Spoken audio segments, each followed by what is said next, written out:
Bonjour et bienvenue dans cette nouvelle vidéo, mais si c'est possible, on reste dans la messagerie d'Infomaniac et on voit comment installer un répondeur. C'est parti! Il est souvent utile, notamment quand on part en congé, de mettre en attente votre messagerie grâce à un répondeur. Comme cela, les personnes qui vous envoient des mails seront notifiées automatiquement que vous n'êtes pas présent pendant une certaine période. Pour cela, on va aller en haut à droite, dans la roue crantée. Parmi les trois onglets, je vais dans Adresse mail.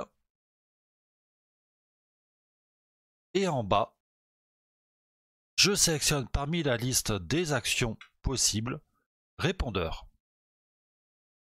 Actuellement, il y a 0 répondeur, c'est tout à fait normal. Quand on veut en créer un, vous voyez en haut à droite, un lien, Ajouter un répondeur. Première chose, on a un petit message qui explique le fonctionnement du répondeur chez Infomaniac.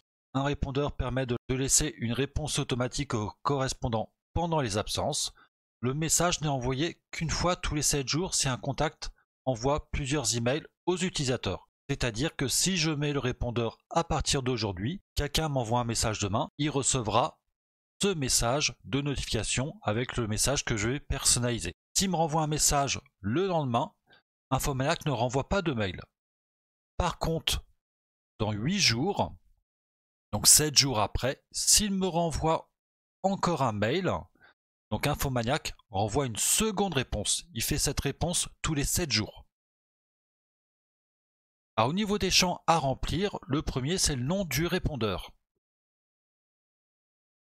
Le nom du répondeur, c'est à usage interne, c'est pour différencier tous les répondeurs que vous avez créés sur votre messagerie.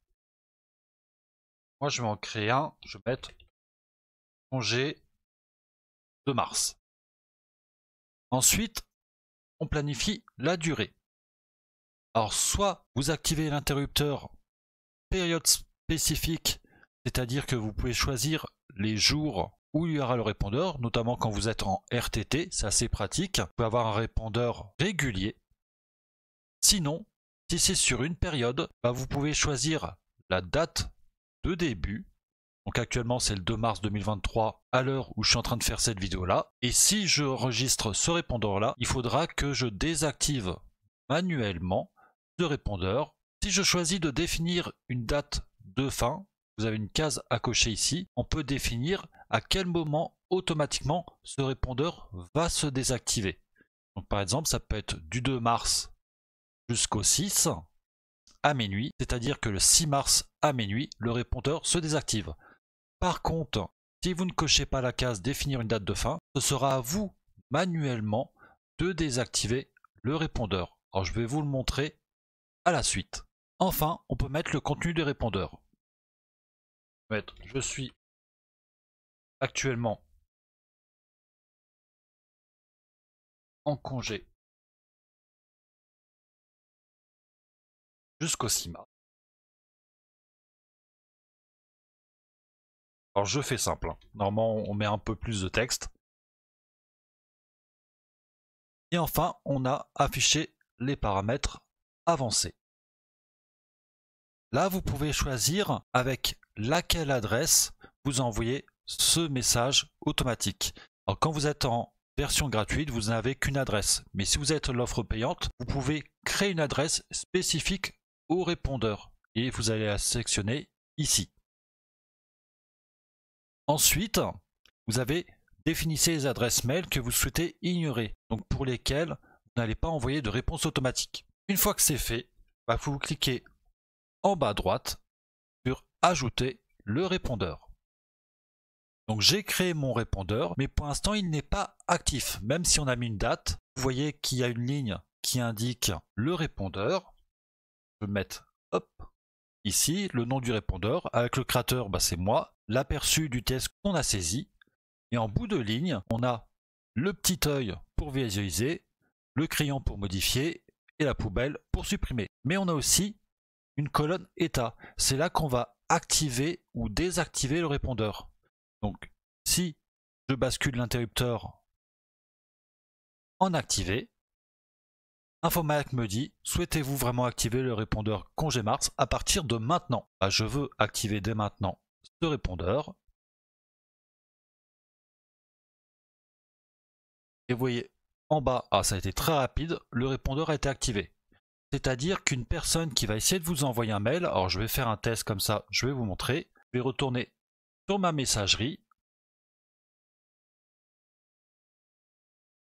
Et vous voyez que les personnes qui vous envoient un mail, vous avez quand même leur mail.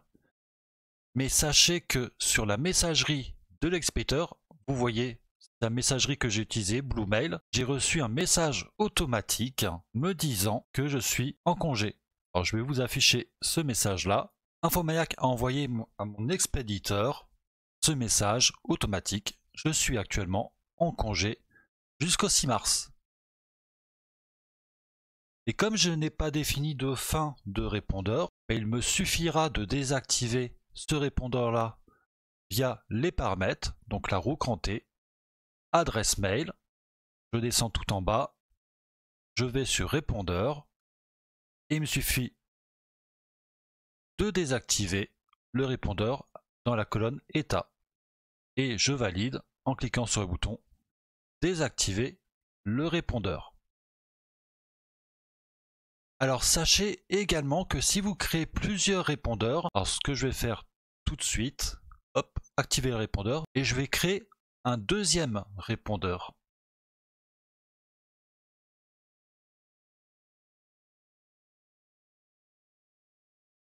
Je vais mettre en titre deuxième répondeur. À partir de maintenant, contenu, je vais juste mettre test. Et je fais ajouter le répondeur. Donc vous voyez dans ma liste, maintenant j'ai deux répondeurs, celui qui est actuellement actif et un deuxième. Alors si j'active le deuxième répondeur,